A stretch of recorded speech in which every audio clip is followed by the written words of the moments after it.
when the war broke and, we had to go through a lot of stuff through that period. Basketball for me was exodus. It was a way to get out of all the problems and, a lot of times out of reality. So dreaming about being a head coach in NBA, that was not even a part of the picture. It was so much far of the reach that was not even allowed to dream about that. Your new head coach of the Toronto Raptors, Darko Rajaković. What's the true essence of basketball for you? What's that fire that makes you be there 24/7? I want to be able to see that growth, to see how team is evolving, how player individually, that he's getting better, how that affects his career, how that affects his family. That teaching aspect of the game is what I really, really enjoy. For me, nothing has changed. I'm the same guy. I cannot drive 5 cars at the same time. I cannot live in 10 houses at the same time. I need one bed. I need one chair. All I need is one wife, I don't need more than that. The most important thing is to make first step. Change is a hard thing. Being able to make that step can change your life and can change the life of people around you. Never quit. Always make next step forward.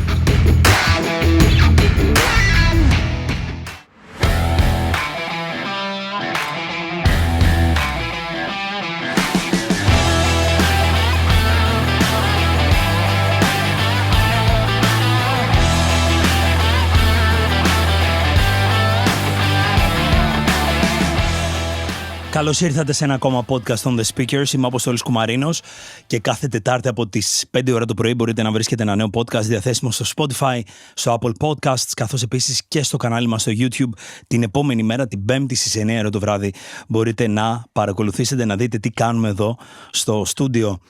Λίγο από το χρόνο σας θα ήθελα πριν ξεκινήσουμε, εάν βρίσκετε κάτι βοηθητικό, κάτι χρήσιμο σε όλο αυτό το οποίο κάνουμε εδώ, θα μας βοηθούσε να πατήσετε το subscribe button, να στείλετε αυτό το podcast σε κάποιο άλλο άτομο. Θα μας βοηθήσετε να συνεχίσουμε, να υπάρχουμε, να μεγαλώνουμε, να φέρνουμε όλο ένα και περισσότερους καλεσμένους. Σας ευχαριστούμε πάρα πολύ για αυτή την 4η σεζόν που είμαστε μαζί και όπως και να έχει, είναι πολύ σημαντικό για εμάς που μας στηρίζετε. Ευχαριστούμε πολύ. Πάμε να ξεκινήσουμε. Το σημερινό podcast θα γίνει στην αγγλική γλώσσα, καθώς ο καλεσμένος μας δεν μιλάει την ελληνική, έρχεται από την Ήπειρο της Αμερικής, οπότε είναι πολύ μεγάλη χαρά για μένα σήμερα. And taking this opportunity, I would like to welcome a person that is not just teaching basketball, someone would say, but has a different blend of precision, of purpose.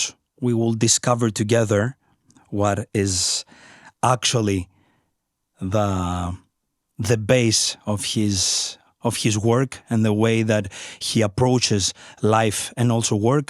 The NBA coach, Darko Rajaković, it's an honor to have you here. Thank you.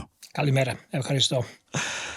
Darko, directly, when you think back the young Darko, 25 years ago, 30 years ago, whatever that is, would you imagine that today you would be the coach of an NBA team?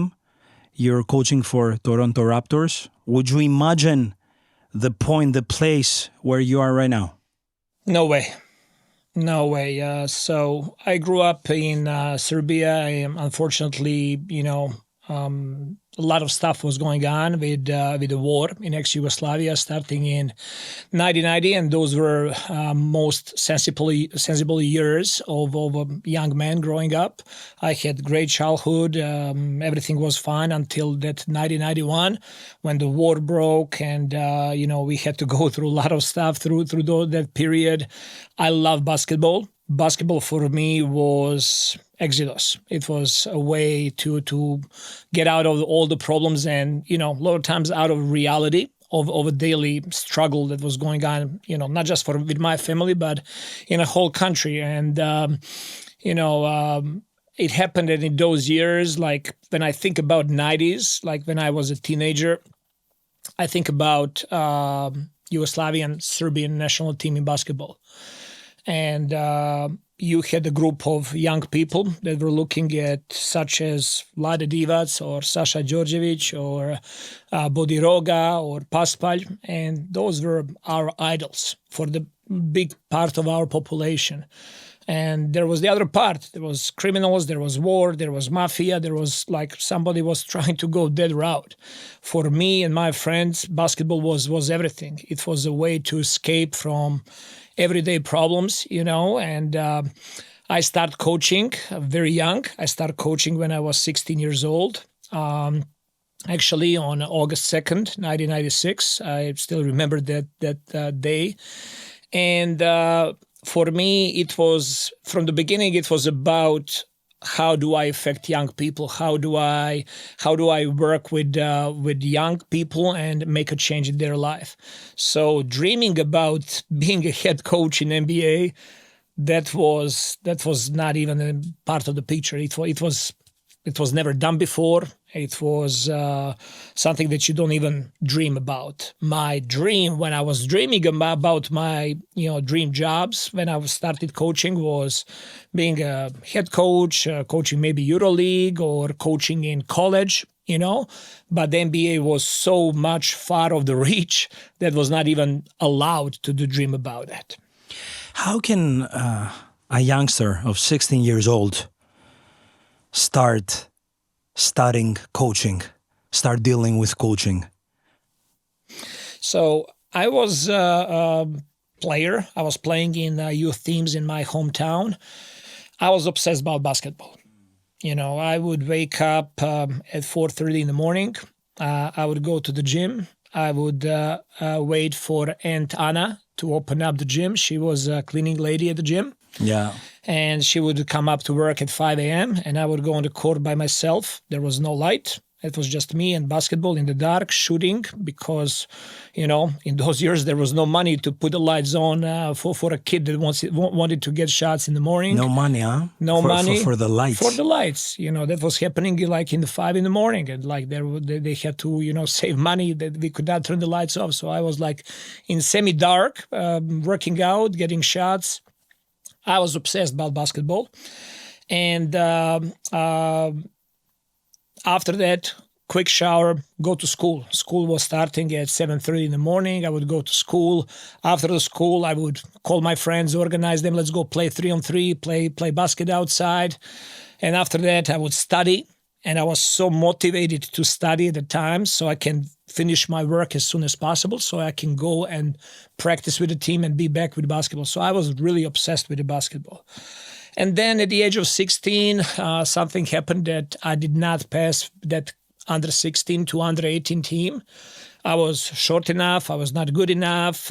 Whatever the reason was, I did not pass to the next category. My whole world collapsed. I could not study. I could not have focus. You know, what it took me, 30 minutes to finish studying, now I needed 6 hours. My whole world broke down. And then my ex-team organized first basketball camp for young kids. And they did not invite me. They invite 6 other young coaches to come and help. They did not invite me because I did not leave the team the right way. I was mad because I did not pass the selection, etc.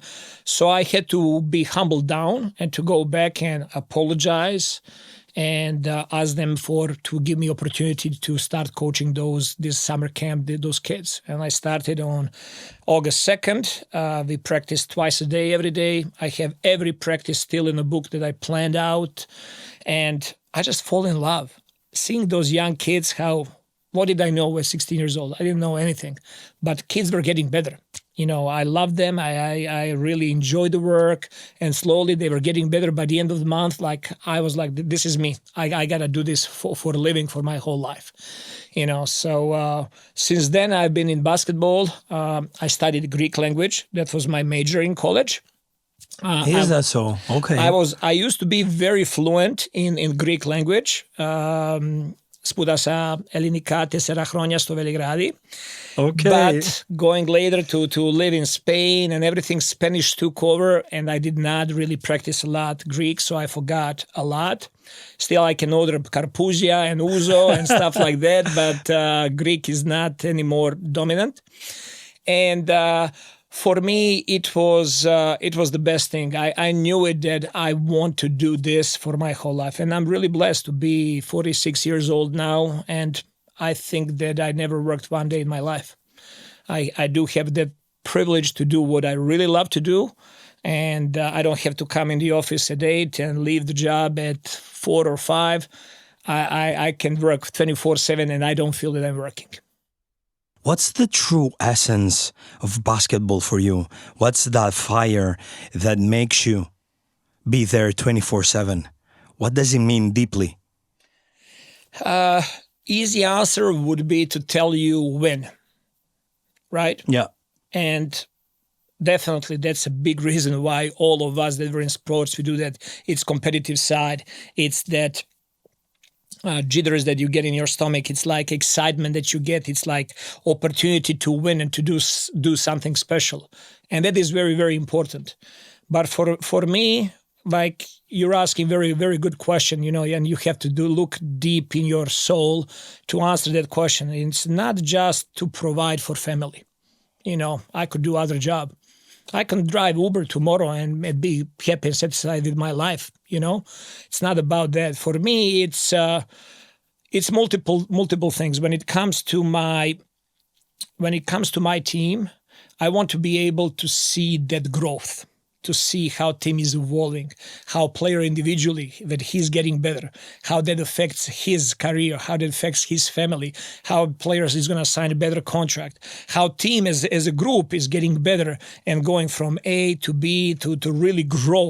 Like that teaching aspect of the game is what I really, really enjoy.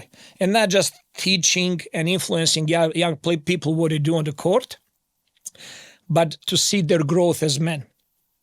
To see how that kid being in youth teams, coming to professional level, that change is a huge change, and there are a lot of people in their lives that are just telling them how they're the best and whatnot. There's nobody to challenge them. And there is media is going to love them or hate them, but the coach is the one that can really challenge those guys to improve. And what I mean by improve, it's not just on the court, but it's also how they're going to be better friends, better teammates, better man, better husband, better father. I think that's much, much more important than anything else. And what I pride myself of after, doing this job for many, many years is my relationship with my ex-players, with my ex-colleagues, that I love all of them. I respect all of them. And they affected me as men a lot during my career. And for me, that's the deepest essence. Because who was the champion or whatever championship 5, 7, 10 years ago, people forget about that. Everybody lives in this instant moment.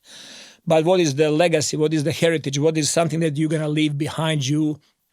For me, is very, very important. And then when it comes to my family is how I'm going to treat my wife and how through this job, how I'm going to set the tone and set expectations for my son. That he knows that his father did something what he loved to do, but he did it with love and did it with integrity. So I'm going to go back. Winning is extremely important. I am very, very competitive. I'm going into every game like it's the end of the world, like the war, but I'm always trying to see the bigger picture of all of this. What actually inspires me about you, even if I know you just a few days, a few weeks, is that the moment that I texted you, you replied to me directly. You replied to me in a really simple manner. Our conversation, our discussion was totally to the point. And just like that, simple as that, you're here today. And yesterday when we met at the Oaxaca Stadium, when we shook hands and we had this eye contact, I understood that I felt at least that I have an honest, a credible person. I don't know, but I felt it. And this is exactly more or less that you're mentioning right now, what do you weigh apart than winning? How have you adjusted so far with the fame, with the money, changing level from Serbia to another country, to NBA, to a famous NBA team? How do you cope up with that? How do you adjust by not losing the base? Another really good question and deep question. I do think that everything goes back to family and the way my parents raised me. My parents are both factory workers, honest people, hardworking people.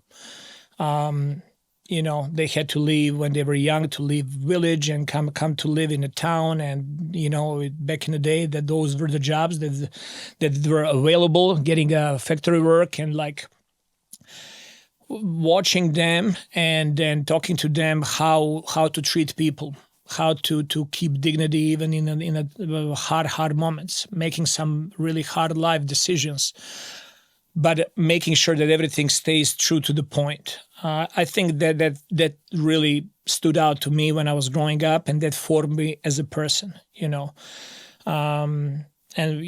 always say we cannot choose our parents, but we can choose our friends. And I was blessed to have amazing parents and an amazing family that was always very supportive of me.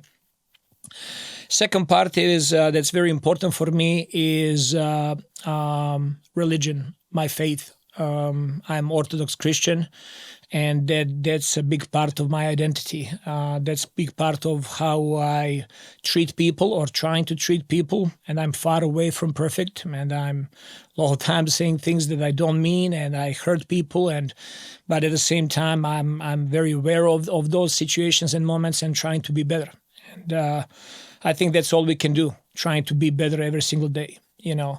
For me, nothing has changed. I'm the same guy. Why do I need to change? By becoming a head coach or getting a raise in a paycheck, I cannot drive 5 cars at the same time. I cannot live in 10 houses at the same time. I need one bed. I need one chair.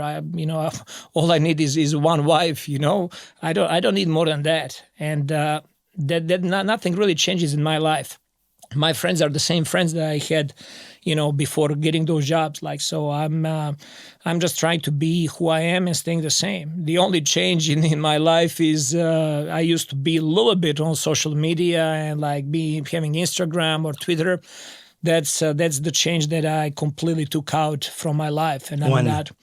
But the moment I got hired as a head coach, and I knew that there's going to be a lot of following, and I really don't want to know what's going on in the outside world. I really want to be focused on myself, my coaching staff, my team, and I really don't want to know what's going outside, So if somebody from media says something about me, why should that affect me, right? Think about this in those terms. If you receive an email that goes in junk, right? Yeah. And you never read that email, and somebody was saying something bad about you in that email, did that email affect you in any way? It did not. It just went to the junk. You never read it. It never came to you, right? But if you're receiving that information, then you're coming to a situation that you need to choose what your answer is going to be. That's true, yeah. And for me, studying Greek philosophers and especially Stoicism is something that I'm really into.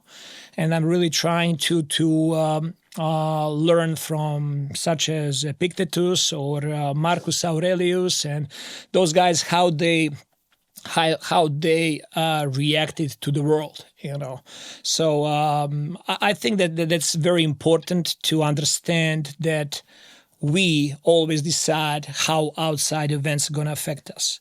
And as I said, if somebody sends you a bad email and you never read it, it's not going to affect you. So I'm trying to block all the noise that's coming from outside. And really, if something is really important that needs to come to me, it's going to come to me face to face. Somebody is going to bring that up to me. It's impossible not to be aware of it, But trying to block all the noise that's going around, and there is too much of it nowadays. I think it's very important important part in order to keep your mind at ease and to to learn how to digest information. And I'm thinking a lot, life was much easier 50, 60 years ago, in a sense, like there was so much less information. World is changing as a such pace that we as humans, I don't think that we can really adapt. We're not aware of it because we're in the middle of it. But think about like for thousands of years, millions of years, like that of progression, the progress was so slow. And the changes that we're experiencing now in a span of 1 year or 5 years, it's mind-blowing. And 10 years from now, I was in San Antonio a couple of weeks ago and in Austin, and there is a car going straight at me without driver. I was like, what is going on in this world? That's something that 10 years ago that we were just like thinking that that's like far, far away future. It's reality. 10 years from now, we might be seeing flying cars around. Like we might be living in the future. And we're not equipped. We're not equipped to deal with all of that. So we have to do really diligent job of selecting information and selecting what comes to us and the way how we respond to it. How does this, staying away from social media has helped you so far in your job as a head coach? It really keeps me focused on the things that I can control. And when you think about it, everything that's going in outside the world that we cannot control, why should we worry about it at all? Like, just make sure to control the things that we can control, And I think that brings a certain serenity. And when you go back to faith, it allows you to say, like, it's a God's will. Some things should be happening, but it's a part of the God's will. Not necessarily like that everything that we have control, everything that's going to be like happening around us, that our ego is such big that we need to be part of everything. We don't, So it really helps me to stay present and to focus on the task, to focus on the things that I need to do this day. What I need to do with my team, how do I need to communicate with my coaching staff, how do I need to communicate with people around me. I think that's very important. But if I'm here with you in the same room and I'm on text messages and being not present and communicate with somebody else, and then I'm going to get in the room with that same person and I'm going to be with Apostolos texting, like what I'm doing. Like, I got to be present where I'm at. I got to be in my shoes and present in the moment. I think that's one of the most important issues nowadays. The fact that we're not present at the moment, the fact that we're losing significant time on that. And personally, me, that I'm on social media, I would say that I'm kind of thinking always this opinion, this experience that people that do not have social media, they're not exposed on social media, share with me. It's something that most of the people have shared so far, that they can be more focused, they can concentrate better, they tend to leave out information that are useless to them sometimes. So I take that extremely into consideration.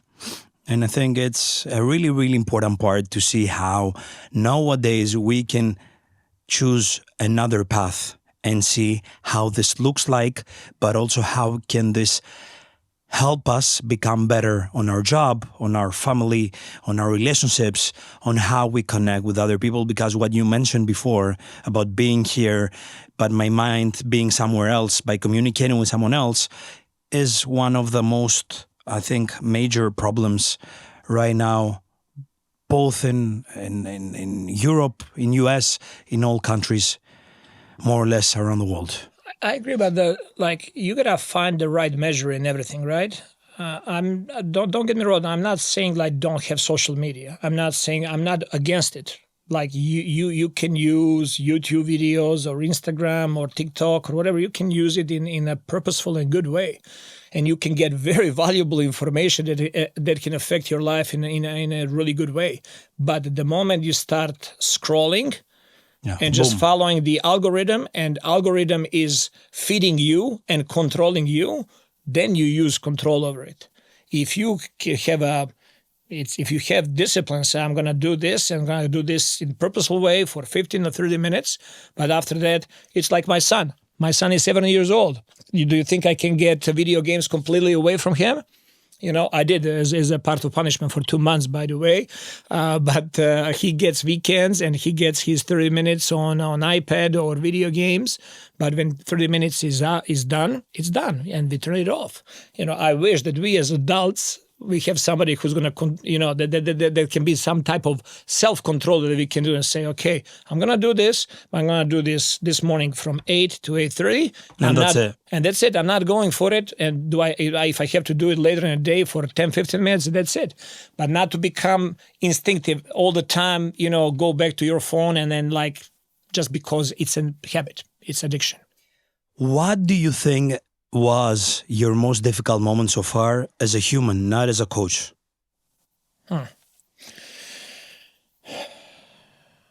Well,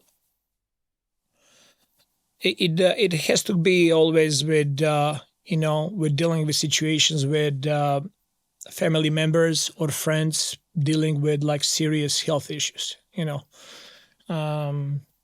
We always said that, you know, when you're healthy, every person has 1,000 desires. When you're sick, you know, you have only one desire, to get better, you know. And that's a real problem, you know, and because that part is not really so much under our control.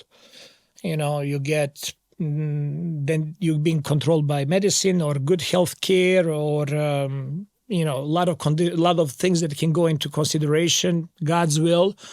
And, you know, but there are so many other things that we have absolutely no control of our desires, and like we want everything to happen at the same time. And so those were the hardest moments, you know, dealing with that with family members and then friends that had like serious health issues and not really knowing how can you help them and then how to be there with them. You know, those are the hardest. Those are the real problems of life. Everything else is situations that we can easily fix. I've read in some articles that you believe in the long-term development, that you believe on step-by-step philosophy. Would you like to tell me more about that? Absolutely. Again, we live in an era of instant gratification. Everybody wants things to happen overnight. Why? Because we're trained with that. You get on your phone, boom. You know, you and I are gonna talk about something, and we're gonna argue. You know, is Olympus 6,000 meters above the water level or whatnot? Boom, right away on Google. Like we want right away to know everything. Instant gratification. And the same thing is in sports. Everybody expects everybody to win right away, and to be the best right away. You know, and you know for yourself, I know definitely for myself, that nothing that I achieved in my life came overnight. There behind everything, there is so much suffer and learning and failure and like, you know, in order to gain skills that's going to help you to continue moving forward and progressing. And for me, that's kind of like the most important thing is like always moving forward, always looking for the positive outcome, always looking on a positive side of things, but knowing that it's going to be a lot of you know, step backs, you know. And I always say like it's not setback, it's a setup for a future success. You're going to fail, but you're going to learn from it, you know. There is an amazing interview with Kobe Bryant, and they asked him after the game, I think they just lost playoff series, and journalists asked him, like, how does it feel to lose? He says, it feels great. And obviously, lady was in the shock, like, what you mean? He says, I'm going to learn so much from this. This is going to help me so much. I'm going to come better. I'm going to learn from this experience. You know, so when we talk about building foundation, when we talk about everything that you're creating in life, it takes time for that. You know, when you're building a house, you start with foundation. You don't start with the roof, right? Yeah. And that foundation takes a lot of time. you buy some nice land in Kifisia, right? But there is an old house there.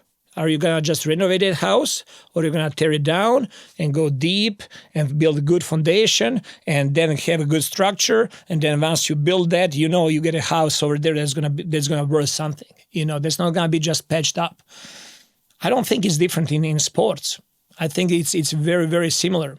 Sports and life, there are so many things that are very connected. And I think that's how you need to do everything in life, step by step, a lot of work behind it, and slowly growing. Because I think what we all try to achieve is to have sustainable success, not overnight success. Sustainable success, something that's going to last for a long time, something that's going to leave the legacy, not to have quick, up and then, then you don't disappear. You want to leave something that's behind you that's going to continue growing and getting better and better. Have you had pressure though so far from the teams that you have worked on getting faster results, on the teams that you have been as head coach so far? I don't want to say faster results, but everybody is looking for the results. And that's okay. That's part of the job. NBA is different than Europe. In Europe, you almost build year by year your team. And if you have the most money, you go buy the best players and you're going to have the best roster. And with a good coach, you're going to have best chances of winning it. NBA is not like that. NBA, you need to draft players. You cannot just take any pick you want. You cannot just sign any player you want because other players are under the contract with other teams for 4 or 5 years. So the path of developing the team in NBA is slower. But you also want to come to the point that you have continuous success with the same team to compete for championships in a stretch of 10, 15 years. Every team in NBA, every team that I worked on wanted results, and that's fine. But you got to understand what you're working with, what is the short-term goal, what is the long-term goal, and how to build on that. For me, one of the big reasons why I decided to go route, and coaching in USA, coaching in NBA is ability to have continuity with the team. Not just do it year by year, but to have ability to build something special. And for me, being part of Toronto Raptors and then coaching the team there is extreme privilege. It's an amazing city, amazing people, big market, everybody's behind the team. Everybody love and support the team so much. And I have opportunity to build a team almost from scratch and with young guys to make those steps, So I'm really excited about the opportunity that I have now with the team. And pressure is just a part of the business. It's something that's natural. How many people are there in your coaching team, let's say, the coaching team, that you are the head of it? How many people are there?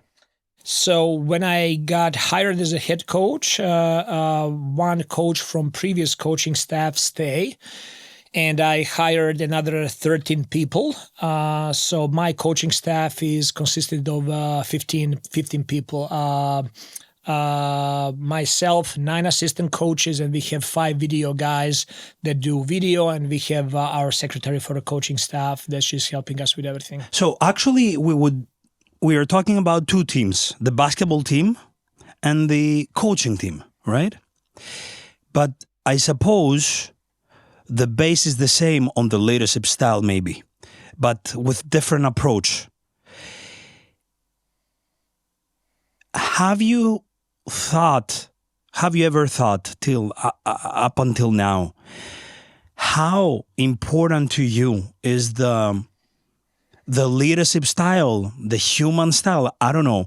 How do you approach these different teams in order to achieve what you have in your mind, whatever that is? Mm-hmm. I think it's very important. First of all, it starts with me. I need to set a tone for everybody. And I don't find myself special in any way. I'm just a normal guy. I'm just basketball coach. I'm doing my best, and I have so many flaws. And my approach to my team, and that's players, that's coaching staff, that's our management, that's our medical and performance. We are one team. We're one team. And every single person there is extremely important for me, very important on personal level. I love them and I care for them. And I think they're paramount for the success of our team. Our trainers, they're doing, treatments with players, our medical staff, our strength and conditioning coach, our assistant coaches. It's not about me. It's about us and what we as a group are going to achieve. And only if we're all united and working for each other and helping each other, I believe that's the right way to approach it. That's the only way to the success. And I pride myself that I was lucky enough to sign the assistant coaches that I wanted to be with me. And we have amazing people with different backgrounds, with different basketball experiences, with different life experiences, that they help me every single day. The way I approach our team, the way we approach the work and everything, they're doing outstanding job. They fill so many gaps that I cannot fill. They're there for me. And that's our biggest strength, that we in Toronto, that we have like very, very cohesive group that works together, that loves each other and supports each other. How do you handle disagreements? How do you handle your reaction when a person that you have invested on, that you admire, that you respect, that you love, whatever in the team, doesn't perform and actually doesn't help the team? Well, disagreements or conflicts, I think that conflicts are a very good thing. I think that shying away from conflict and addressing the problem is the problem. There's always going to be situations when somebody is not performing or doing their best or giving their best. We're humans. We're not perfect, But having direct man-to-man conversations, I think that's very, very important to me. I never allow players to come to me and talk about their teammate behind the back of the teammate. I never allow that. I never allow a colleague to come to me to say something about you. No. Dimitris has a problem with you. Come on, Dimitri, let's go. Apostolos, let's go. Let's talk. Let's get together and talk. And you would be surprised and shocked how quickly those conflicts get, and conflicts or disagreements, how quickly they've been solved. Because a lot of times, the problem is not what it looks to be a problem from outside. And just addressing it what it is and what's going on, what you were thinking, it's not what I thought, what I was thinking or what I saw. And when you spoke what you thought or what you did, and then talk about it, oh, my bad, I didn't understand why you were doing that. There is just simple conversation can solve so many problems. And I think avoiding problems, avoiding those conflicts, avoiding direct communication is the biggest problem.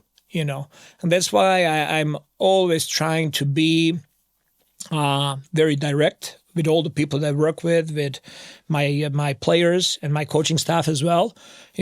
Think about I have 14 coaches that come to help me every single day, and all of them, they have their own ideas, and they're like great coaches. But I need to make the decision, and I got to say, this is where we're going, So they might feel like, oh, coach is not listening to me. I heard everything. I need to make a decision. And I'm very clear with my coaching staff. I'll make a decision and I'm going to own it, and it's going to be on my shoulders. I'm going to take it away from you. So you consult me and you feel free to tell me whatever you want and let me decide at the end. But once we leave the room and we go there in front of the team, we're one. We're one. We need to be all together. So I think that coming in front of all of those things and communicating with coaching staff and whole team and your players, the way how we're going to operate is very, very important.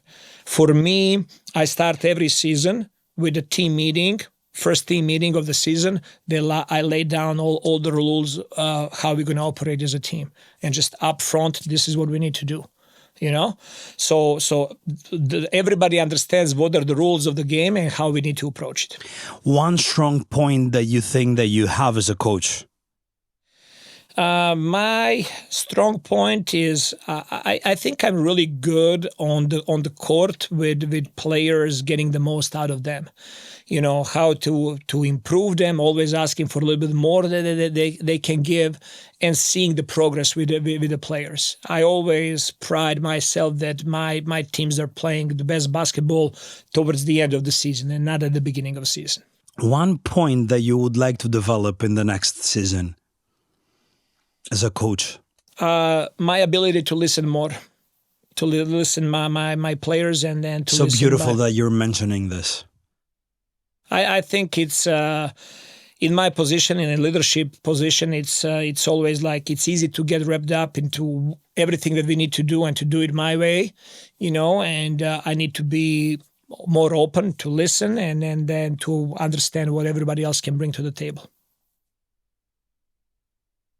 You have mentioned that your priority is the human in the team and how you can help from your side the players develop.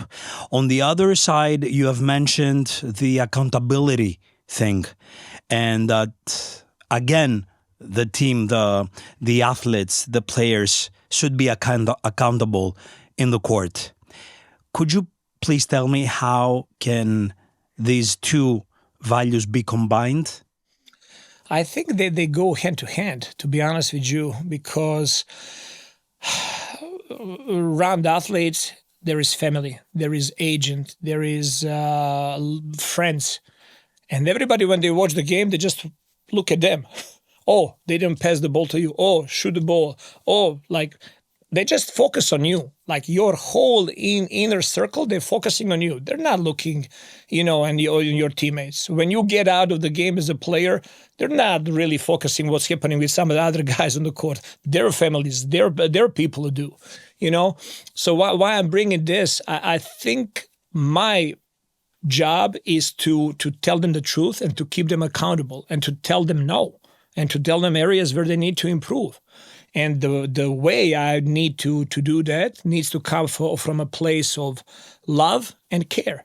It cannot come from a fear. It should not be coming from a fear or yelling, but it has to come from desire for you to be the best version of yourself for yourself, so you can help the team the best way you can. Can you remember the best advice that someone gave you throughout this 30 years of career so far? In a lot of people, a lot of advices, a lot of great conversations, probably some of those would go along the line, never quit, always make next step forward, and a lot of times, like I have a mental performance coach that I work with for last year and a little bit more. That's really helping me. Like for me to be better leader, better person, and for me to be better for the team as well, and my family. And he always says, like, the most important thing is to make first step. A lot of people are just get caught in nothing is changing. I don't want any change, and change is not easy. Change is a hard thing, and being able to make that step can change your life and can change the life of people around you. And making the step and never quitting on situations is very, very important, I think, because it makes you go forward. Jesus Christ came to earth. He came between us. He did not promise that it's going to be easy. He promised struggle. He promised temptations. He promised, problems. And all we're trying to do in our lives, we're trying to run away from them and say that they don't exist, and finding the way how to eliminate them. They're not going to disappear. Doesn't matter what you do in life. All live human beings on this planet, we're going to struggle every single day. There is going to be problem. But how do we continue making a next step? How do we continue fighting forward? How do we continue do the next right thing? I think that's very, very important for me. You mentioned before that your son is 7 years old, right? Yes. How has your son changed your life? He definitely changed my life for the better. You know, me and my wife, we were trying to have kids for a long time. We were trying to have kids for 10 years. And, you know, God has his plan, you know, how to everything for develop. And, you know, we became parents back in 2017. And it's the happiest day of my life. And he's teaching me every single day. I learn from him as much as I learn from anybody else. Teaching me and reminding me about humility, about being present, you know. He was born in Oklahoma City, then we moved to Phoenix, then we moved to Memphis, now we live in Toronto, all of that over a course of 7 years, every summer spending for like 2.5 months, 3 months in Serbia, you know. It's amazing how he's present every single day. Tomorrow we're going to Serbia. He does not care about tomorrow. He's present playing that day and like enjoying that day. Next morning, wake up at 4, we got to go catch plane. Boom, he's right there and he's enjoying that day. It's amazing to see, like, you know, seeing in front of my eyes how he's growing up and developing and then growing into the young man. But at the same time, his effect on me and my wife is very, very profound in so many ways, If we would go back again to the 16-year-old Darko that starts with the coaching, what would you advise him right now if you could travel back in time? Patience. That's one thing that I think that in general, my people, Serbians, we don't have enough. You know, we would like things to happen right away. And I was like that for a long, long time. I wanted sooner, everything to happen sooner. And nothing happens in life when we want it. It happens when we need it. And you cannot understand that. You cannot see that when you're in the middle of it, you know. But once time goes by and you look back, you know, you see the reason why everything happened. Everything kind of like becomes part of the maze and like you can understand why everything was happening. Having more patience and understanding, like letting it go, not forcing things when they're not supposed to happen. And it's amazing when you let it go. It's amazing how easy things come after that, when you're just able to let it go. And when later in life, when things come like what you wished and wanted so bad at the time, it comes so easy later on. How has your wife and your family helped you so far to handle all these changes, the demanding life that you have chosen by being a head coach? When I started dating my wife, I was coaching back with Red Star Belgrade with youth teams there. And I was, you know, very ambitious and working a lot of hours and playing games every weekend and traveling quite a bit, you know. So from day one, she knew what she's walking into.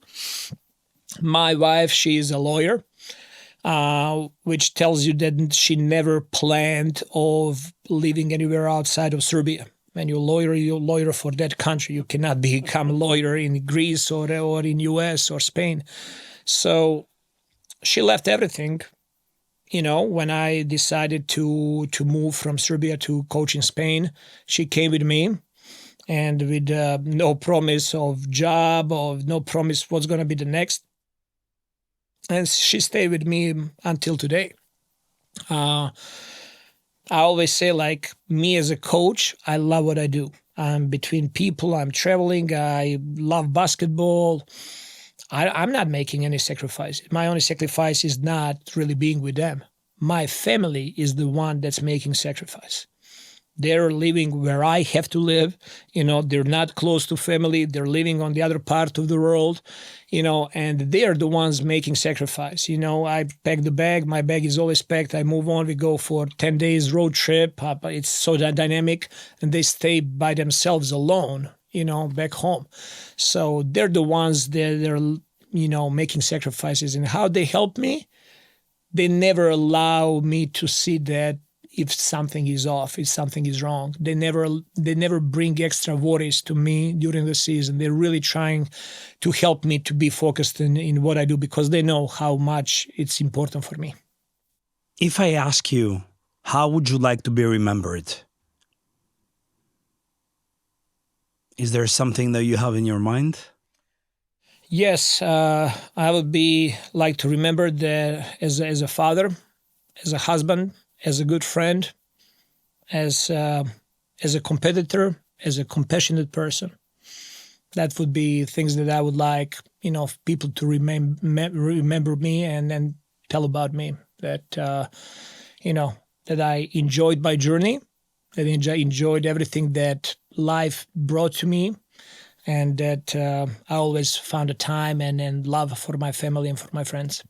What piece of advice would you give to young coaches that are starting right now in Greece, in Serbia, or in any other country around the world that are starting right now, and they see that their development journey or path is difficult, or they cannot believe that one day they will achieve their dreams? What would you say to them? I would say that understand that you're already privileged, that you're already in an amazing position. Because if you're coaching and if you're doing that, you have a profound effect on the people that you work with, players and families, and you already succeeded. Does not need to be a money on your bank account that's gonna tell you that you're successful. You're changing people's lives, and that's big responsibility. And it is awesome to do. And embrace the moment where you're at. Embrace the moment what you're doing right now. Because you might think, it's not important to coach my team in second division and dreaming about whatever. It is important. You're making a difference over there as well. Enjoy that. Enjoy the moment. Be present in that moment, because, you're going to get opportunity and something bigger is going to be called upon you, and you're going to be ready for it. But you got to learn how to enjoy every single moment and the struggle that you're in right now. And trust me, I'm not saying this from the perspective of I'm an NBA coach and I have money in my bank account or whatever. I'm not talking about that, right? I was coaching in Red Star Belgrade, and on a 10-month contract, 10 payments that were supposed to pay me, I got only 2. I was in a position that my wife was going to work, and she was leaving me money so I can buy espresso in the morning and read newspapers. So I know what the struggle with money is, and I can look back in those days and see profound effect that they had on me and how good those moments were. Enjoy where you're at. I can correlate with that. I remember myself some years ago. I had my last 15 euros at my pocket, and one night that we went out with some friends of mine, after the first drink, I couldn't continue with them. Yes.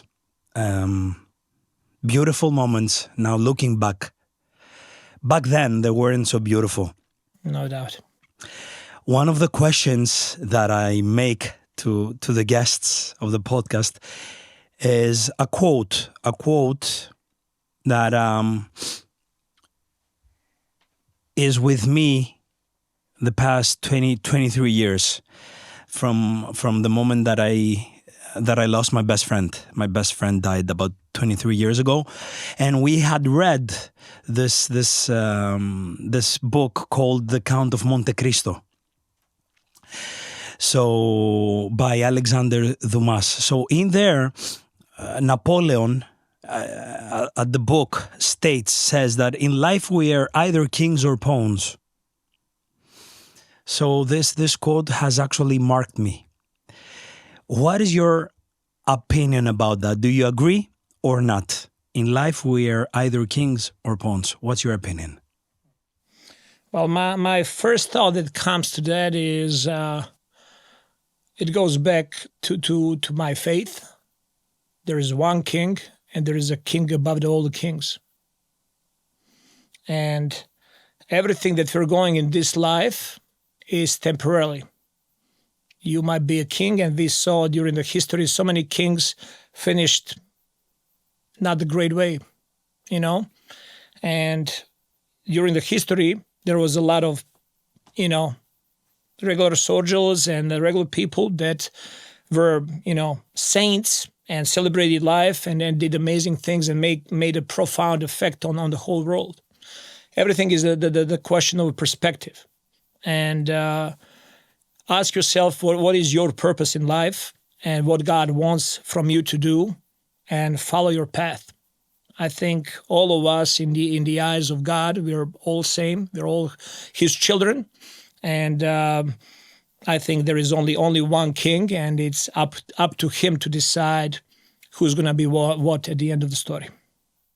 Darko, I totally enjoyed our conversation.